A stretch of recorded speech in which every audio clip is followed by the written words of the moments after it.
So to love God with all of our heart means orienting our entire life in and around Him. That means that as the heart is changed, as it orients itself toward God, we are exercising every thought, all of our decision making. We're exercising that with the loyalty that we have for God in mind. Welcome to Prepped, the podcast that equips you to live out God's story, not the world's story. Hosted by James Spencer, PhD, each episode bridges the gap between academic insights and everyday life, preparing you to understand the Word of God and put it into practice. Whether you're diving into biblical studies, looking for ministry guidance, or aiming to deepen your faith, Prepped empowers you to think biblically and theologically in a world that encourages you not to. Ready to get prepped? Subscribe now and transform the way you bring God's story into the world. Hey everyone, welcome to this episode of Prepped. I'm Dr. James Spencer, and today we're going to be tackling a topic that I think is really important. It's this idea that balance is a myth. So we're going to be talking about the myth of balance. We've all heard phrases like work-life balance or finding your center, and I think the idea of balance has become a sort of cultural touch point that guides a lot of our activities. I can remember, early on in my theological studies, talking to people about, the way my wife and I were sort of managing our home. And my wife has a career of her own. And one of the things that people were really concerned about was how she was going to balance her work with her family life. Now, they were also concerned with that for me, but it seemed to be less so than with my wife. And so ever since we were younger in our marriage, my wife and I have always talked about sort of this idea that balance is a myth, that really what you're doing is something quite different than balancing. And we've been trying to, throughout our marriage, we've been talking about how do we go about figuring this out? How do we think about life in a way that is not just conditioned or shaped by our surrounding culture, but really is deeply rooted in Scripture. And I would argue that balance is not biblical. So today what we're going to do is we're going to take a look at the myth of balance really through the lens of Deuteronomy 6, 4, and 5. And that's also known as the Shema. And it reads, Hear, O Israel, the Lord is our God, the Lord alone. You shall love the Lord your God with all your heart, with all your soul, and with all your might.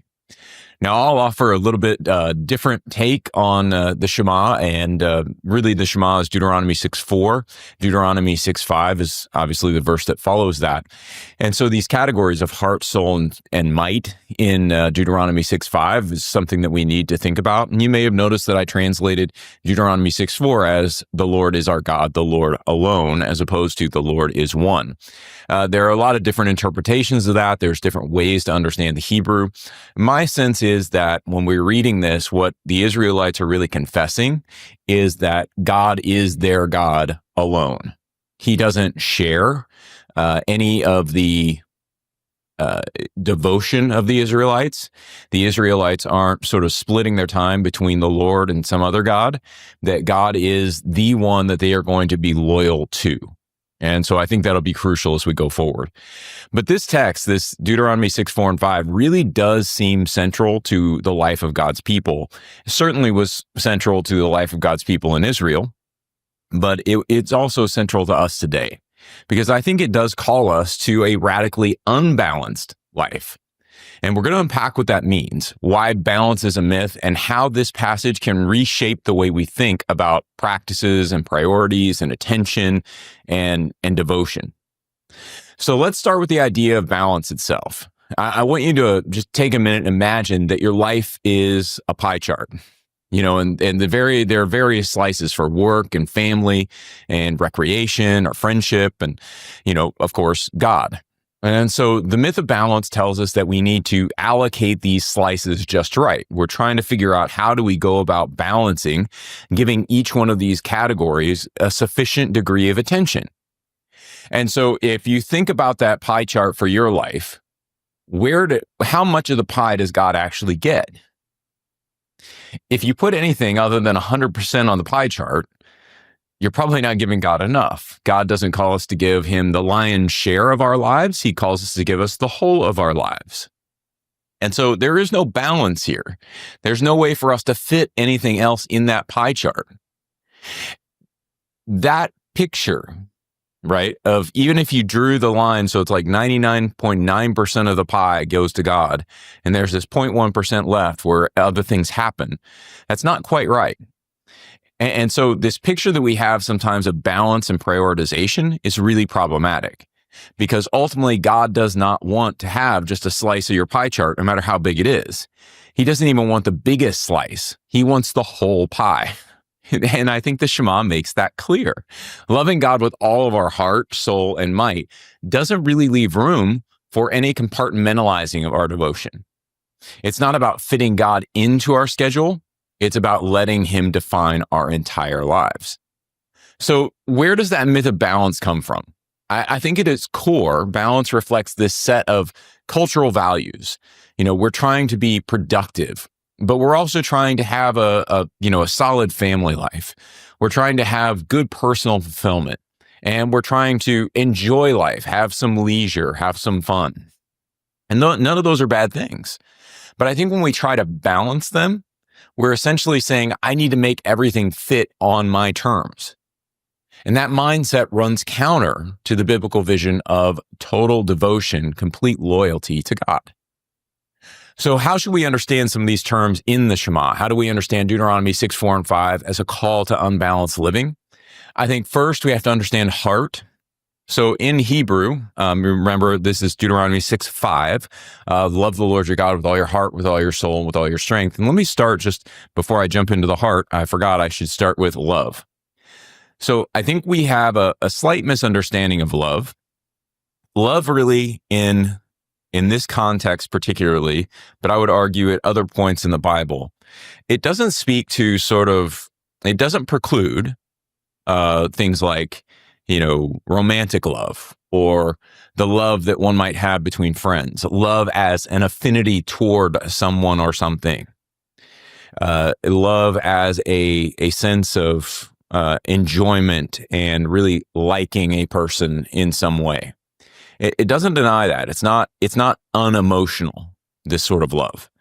It involves our emotions. But I think at its root, probably the best starting point to understand love is really more about loyalty. And so when we say that we love God with all we are and have, when we're called to love God with all our heart, with all our soul, and with all our might, what is that really saying? Well, it's saying that all that we are and have is to be dedicated to the Lord, that this is a full allegiance and loyalty to him, that there is nothing that's going to be held back from God. There's nothing that we are going to reserve for ourselves. There's no remainder left over. Once we're loyal to God with all we are and have, there is no remainder. It's an unqualified loyalty. It's not, I'll be loyal up to this point and no further. That's not the sort of love or loyalty that this passage really is pushing us toward. Instead, this passage is pushing us toward a complete and total loyalty where all we are and have is given over in our allegiance to God. It's all given to him for his use. Okay? So when we think about this, now we can examine heart. In the Hebrew context, the heart wasn't really just emotions. We often think of the heart as emotional. We see it on Valentine's Day. We have, heart tattoos and different things like that where we would put the person we love or whatever. And so we often think about the heart as sort of the seat of emotions. And we think of our mind then as the center of thought. And these two things are generally sort of tugging on each other, right? We have our heart, which wants to do, sort of what it wants. And it has these emotional or yearnings. It's almost irrational sometimes, but the mind is sort of the rational center for will and decision making. Well, in Hebrew thought, the heart was that center of thought, will, and decision making. And so as the heart goes, so the rest of your body follows. And so to love God with all of our heart means orienting our entire life in and around him. And that means that as the heart is changed, as it orients itself toward God, we are exercising every thought, our entire will, all of our decision making. We're exercising that with the loyalty that we have for God in mind, this is now shaping and guiding all of our decisions. This decision to give our heart fully over to the Lord is a shaping of thought, will, and decision making, as well as, I would argue, an emotional affection. John Edwards, one of the early American preachers, really does talk about the affections, not the effections, but the affections, the way that we devote ourselves to something, that we have these affinities for something. And so what often we think of when we think about this, we think about our thoughts are going to shape toward what does it mean to be loyal to God in this moment? How do I see the world in a way that expresses my allegiance to God? Our will is surrendered to God. Our will says, I want to do what God would have me to do. And the decision making is, in any given moment, we're trying to figure out what is it exactly that God wants me to do? What does it look like to live faithfully and under the authority of God in this moment? But it also is, how do I cultivate this desire, this love, this emotional tie, so that I'm not doing this out of obligation, but I'm actually doing it because I love the Lord? And so the heart is all of those things in Hebrew thought. And so when we read this passage and it says, all your whole heart, what it's really saying is that aspect of you that decides things, that moves in a particular direction, that orients toward a purpose, that is to be given over to God, and it's to be exercised in allegiance to God. So that every decision, whether it's career related or as mundane as what to eat for dinner, should really flow from a desire to glorify God.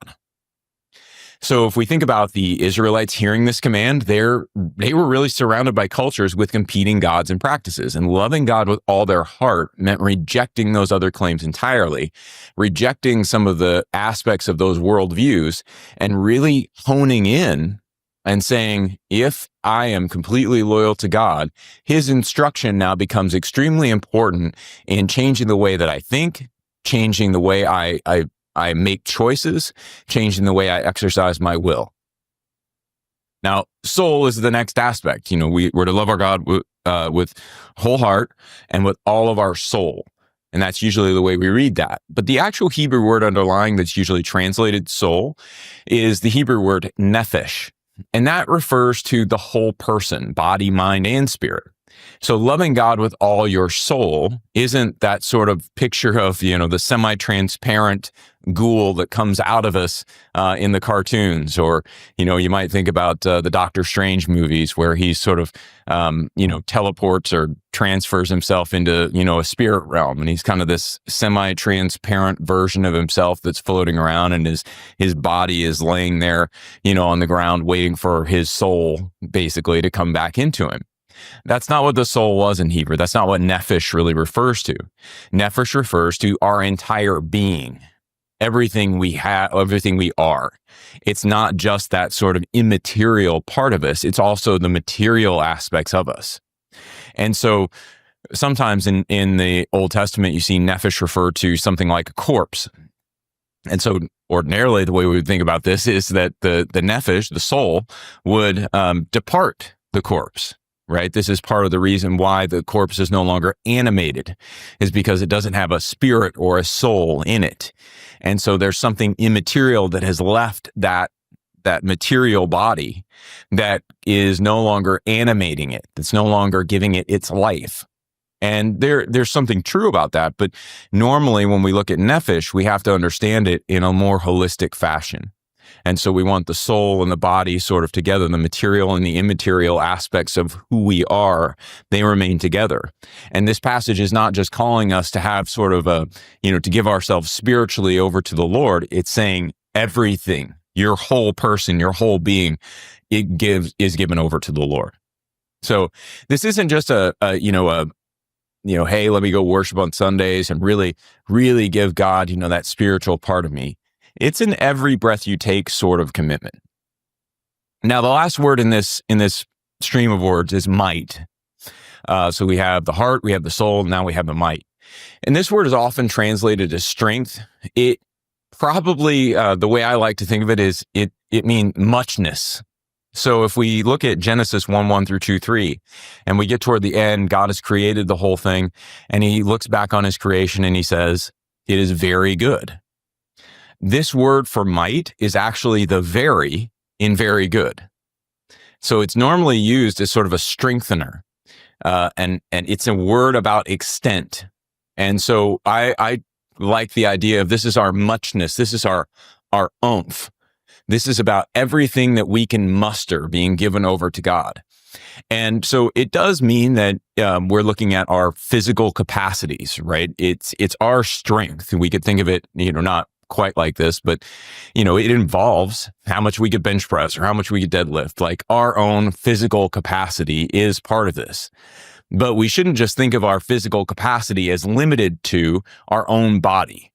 Especially in the ancient Near Eastern context, what this would have referred to is everything that you had authority over, every resource that you could muster was to go toward God. And so this was about aligning your entire household, everything that you had charge over, so that it reflects your allegiance to God. So when you put these three things together, you can kind of see a vision of a life that's radically unbalanced. It's not that these other areas of life, like the life of the mind, the care of our bodies, or let's say the work and the aspects of life where we have some charge over our household, our careers, our what have you. It's not that these things become completely unimportant. It's that they are all seated under, nested within our devotion for God. And so our devotion for God now shapes what we're doing in these various aspects of life. And so we have to recognize that this allegiance for God changes the way we think about everything. It changes the way we see these different areas, and it changes the way we operate within those different areas. That is part of what it means to give ourselves over in allegiance to God. So, how does all that relate to the myths of balance? And I would argue the myths of balance and prioritization. I think for one, the myth of balance leads us to another type of myth, and that is prioritization. But this idea that we can rank our commitments, God first, family second, work third, and then go about our lives accordingly, I just don't think it actually works. There's no point where if you picture a priority list, just like I asked you to picture the pie chart, let's now picture a priority list. If you have God first on your priority list, at what point do you stop making God the priority and move to point number 2? You don't. That's not actually what it is. The analogy works as far as it goes, right? And I realize that picture is sort of a word analogy. It's just an image of what we're doing. But the reality is that that's not how it works. We need a better picture. I think our devotion to God is more like going swimming, right? Once you jump in the water, like let's say you go underneath the water and your head's completely submerged, maybe scuba diving is a better analogy. There's no part of you that's not in the water, right? The whole thing, like you're just wet. There's no way to avoid it. And so I think that's more what we need to be picturing. It's not a priority list where we've got God first and then we can move to family and then we can move to whatever. It's we've immersed ourselves in God and now we are in a completely new context. And that new context of complete and total devotion to God changes the way that we interact with the world in a very similar way that we would change the way we interact underneath the water. We do things differently underneath the water than we do on land. And so that's more the picture that I see. So this idea that we can prioritize things can be helpful in a more limited sense, but I would argue that it creates a false sense of control. It assumes that we are capable of rightly dividing our lives into neat categories, each with its own time and place. But I think the Shema doesn't really leave room for that kind of thinking. It demands that everything that we do, every relationship, every interest, every work-related move, all aspects of our life be nested within our devotion to God. God is really asking us here to get wet, to go under the water with him. And once we're under the water, we have to do things differently. The other analogy that I really like to use is a Russian nesting doll. The largest doll is going to represent, in this case, our love for God. It's that unqualified loyalty that now shapes everything else. And so if you think about a Russian nesting doll, the largest doll, it has a certain shape to it. And then you open it up and there's smaller dolls that have that same shape. They may be designed a little differently. They may have different decorations or what have you. Oftentimes they're completely identical. They're just a little smaller. But I think that's an interesting picture for how we should think about our love for God. Our love for God shapes everything within it. And so these smaller dolls are actually designed to fit within the bigger doll. And the bigger doll and the smaller dolls have the same shape. You don't open those Russian nesting dolls up and find, just, little balls or, tiny little blocks or something like that. That's not how they work. The Russian nesting dolls are designed to have the same shape so that when you're opening them up, you're just seeing that same shape over and over and over again. And I think the picture is helpful because when we have this devotion to God, when we're totally focused on this unqualified loyalty to the Lord, it's going to shape the other things that we do in particular ways. And they're going to start looking more like we have a total devotion to God than less like we have a total devotion to God. This is going to start looking like we're not prioritizing these things. We're not trying to balance something, but that we are allowing our devotion to God to bleed into all the rest of our life and to shape the way we look and think about everything that's going on. So I would argue that balance fails because we just have a limited capacity. We are finite beings. We're limited in time and energy and attention. We're creations. We've been created. And so I think there's a sense in which even if we could weigh every aspect of our life and make it all fit together, that we would still be missing this idea that we're created beings. Our finiteness actually creates the context in which balance is ultimately going to fail because we're not ordered to the world alone. We certainly have relationships with the world. We see this in Genesis 1:26 and 27. God sort of defines what humanity's relationship to the world is supposed to be. We're supposed to multiply and be fruitful, fill the world and subdue it. We're supposed to have dominion over creation. This is the relationship that's established. But that's not a one-to-one relationship. In other words, that's not just us deciding what it means to have dominion over the world. That's not just us deciding what it looks like to subdue the world. This is us in relation to God, sitting under his authority, exercising his authority in creation. It's a delegated authority, and as such, it is a shaped authority. There's certain things like Adam, God lets Adam name the animals. He doesn't, micromanage that process, we might say.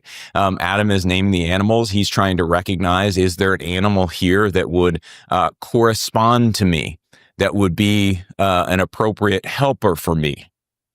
And so there's an autonomy that comes as we learn to exercise this authority under God, this delegated authority that we have. But it's still a delegated authority, and such, it's not one that we determine. I think there's this sense, and this is the second thing we do, we misplace that authority. I think when we're striving for balance, we often end up putting ourselves in the position of ultimate authority. We are deciding what gets priority rather than just allowing God to direct our lives. And we see this play out in scripture at different points. Jesus in the Garden of Gethsemane, right? He's at this point where he doesn't want to go to the cross. He doesn't want to suffer. He's concerned about it. He's praying to God about it. And he says, not my will, but your will be done. There's a moment there, not that I think Jesus was tempted by this, but there's a moment there where we could picture ourselves in that moment and say, yeah, I think I have other priorities right now. I'm going to shift away from this. And that's a taking away of authority from God, deciding that we know better than he does because we don't want to go through the discomfort that he has put into our lives. And the reality is that balance often leans into that. I've been working so hard, I think I need a break. Well, that can be appropriate, or it can be completely inappropriate. It can be, us just getting lazy and trying to manage our energy. But the reality is that if we're unqualified in our devotion to the Lord, He can guide us into those moments of work and rest better than we even know how to. I think it also suggests that this idea that balance doesn't work because there's also a sense of fragmentation. Balance really encourages us to compartmentalize our lives. And so we treat some aspects of our lives as spiritual, some aspects of our lives as physical, some aspects of our lives as mundane, some aspects of our lives as really important. But I think the Bible really calls us to an integrated life where every part of our life reflects our devotion to God. I love going to Leviticus 19. That passage begins with, "Be holy as I am holy." And he's calling Israel to, imitate his own holiness. And then he goes through a variety of different laws, some of which relate to what we might consider to be mundane issues related to agriculture or the treatment of animals. It talks about justice. It talks about, that's where the phrase, "love your neighbor as yourself," actually occurs the first time. And so you get this whole range of activities in Leviticus 19, and you just sit back and you say, wow, exhibiting God's holiness, imitating God's holiness. There is no end to it. There's no aspect of our lives where we can't imitate God's holiness in this. We just have to figure out how. And so there's a sense in which it's an all-encompassing activity. And then finally, I'd say the reason that balance ultimately tends to fail is that there's a lot of cultural pressure. The world's definition of balance often conflicts with God's. And so if culture says, follow your heart, the scripture says, love the Lord your God with all your heart. If culture says, do what makes you happy, scripture says, deny yourself, take up your cross, and follow me. And so to the extent that we are, bowing to cultural pressure as opposed to allowing that unqualified loyalty to shape how we think about the world, shape how we think about what we're doing in the world, it's going to fail. Now, my tendency is to think that there are three aspects to this unbalanced living, and I think they're very intertwined. I'll introduce them here, and then I'm going to have three separate podcasts on each one of them, where you'll kind of begin to see how they overlap and the way they're intertwined. But the first one of these is, reordering our loves. I think we have to have rightly ordered loves. We have to move away from balance, and I think that we have to move toward unbalanced living. And the first step to that is recognizing that our loves may be disordered. Augustine talks about this a lot. He talks about sin in terms of misdirected desire or disordered loves. We take good things like family or work or justice, and we love them more than we love God. In other words, we're more loyal to them than we are to God. They become the thing that we are ordering our lives toward. We're orienting toward them. Our posture changes so that our family becomes the most important thing in our life as opposed to God. So we can see this in a number of different ways, but essentially as we get into this idea of reordering loves, the whole notion is that if God is calling us to love him, to express our devotion to him as alone God, that means everything in our lives then are ordered to him. There's an orientation that has to take place where we sit back and say, well, if I have an unqualified loyalty to God, these areas of life need to look different. Anything else that's put on top, if we say, I'm going to order my life toward my career, that's going to change the shape of the rest of our lives. And so this ordering really matters. It's not just a rank order, right? It's an order that is more like, I hate to say it like this, it's kind of like packing a suitcase for a trip. There's only a certain way that all of this stuff is going to fit. And so, depending on what you're packing, you have to sort of think through, where am I going to put my suit so it gets the least wrinkled it possibly can? Am I going to pack my toothpaste right on top of my only suit jacket? Does that seem like a wise decision? No, it doesn't. And so there's an order that we use when we're packing a suitcase, right? Everything has its place because we're trying to achieve something on the other end of the trip to make the other end of the trip easier, right? And I think that's what reordering loves really is. It isn't just that rank order, 1, 2, 3, 4, 5. It's a designed a reordering of the chaos of our lives, an arrangement of things together in relation to one another, such that our loyalty to God ultimately causes the rest of our lives to conform in a very particular way. So again, we'll get into reordering loves in a separate podcast, but I just want to introduce that concept here. The second step in, I think, sort of moving toward an unbalanced life is reorienting our attention. Attention, in my view, is theologically and profoundly theological. What we focus on shapes who we become. And in the Bible, paying attention to God really does involve obedience. It's not just about being aware of him. It's about aligning our actions with his will. When we pay attention to God, we're not just going, oh yeah, he's there, right? In the same way, if you're driving down the highway and you see brake lights in front of you, you don't just register in your head, oh, brake lights. You hit your brake too. You swerve into another lane. You do something to avoid slamming into the back of the car behind you. And so that act of responding to it requires a certain sort of attention. It's not just a noticing, it's a real thoughtful attention, a recognition that this thing that we're about to do has relevance for us. So I think about Exodus 9, 20, and 21. And in this point, God has told the people of Egypt that there's going to be this hailstorm. And there are two groups that are sort of contrasted in 9, 20, and 21, where there's a group who fears the word of the Lord. And this fearing the word of the Lord can be roughly sort of equated to attention, or can be assumed to involve attention at the very least. So when they're fearing the word of the Lord, God has said they're going to send a hailstorm, and they're like, we should probably listen. I'm going to pay attention to that. And they bring their livestock indoors and their servants indoors before the hailstorm. There's this other group that ignores the warning. They pay no attention to it.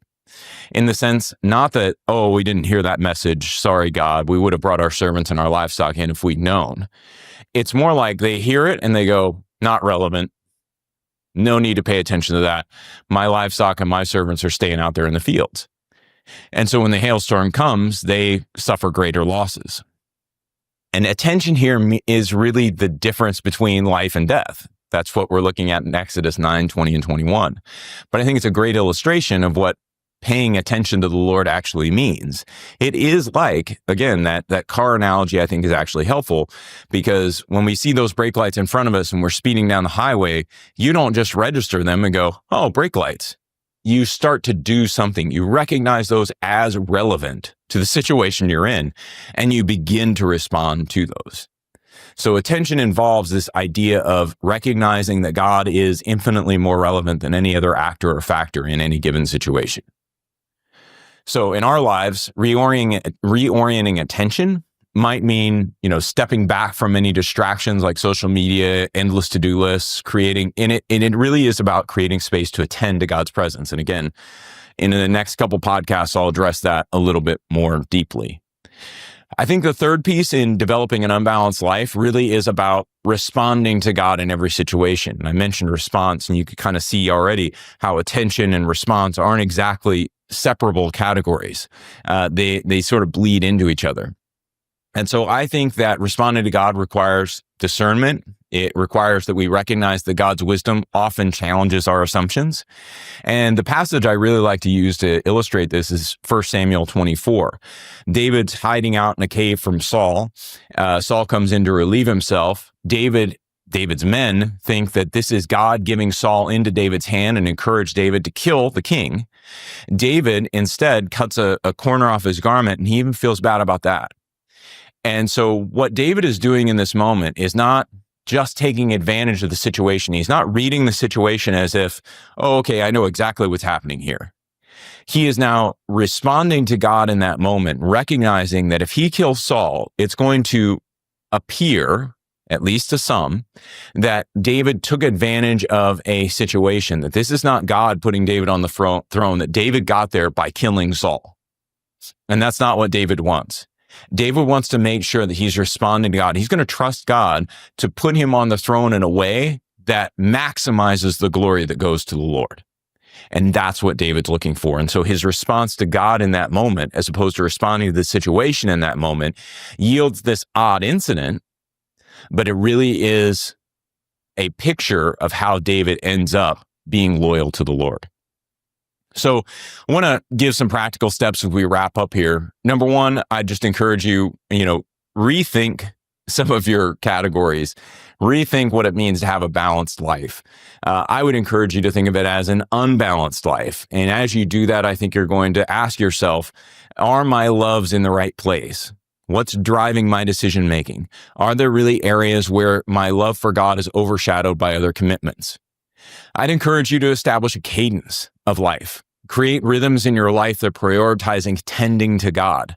And that might mean daily prayer, weekly Sabbath rest, or even intentional moments of reflection. In the last episode, we talked about spiritual disciplines. And I think these spiritual disciplines do play into this. They carve out that time where we can really attend to God's presence in our lives. I think we've also got to resist some false musts. There are a lot of cultural pressures that tend to demand our attention, but don't really align with God's purposes.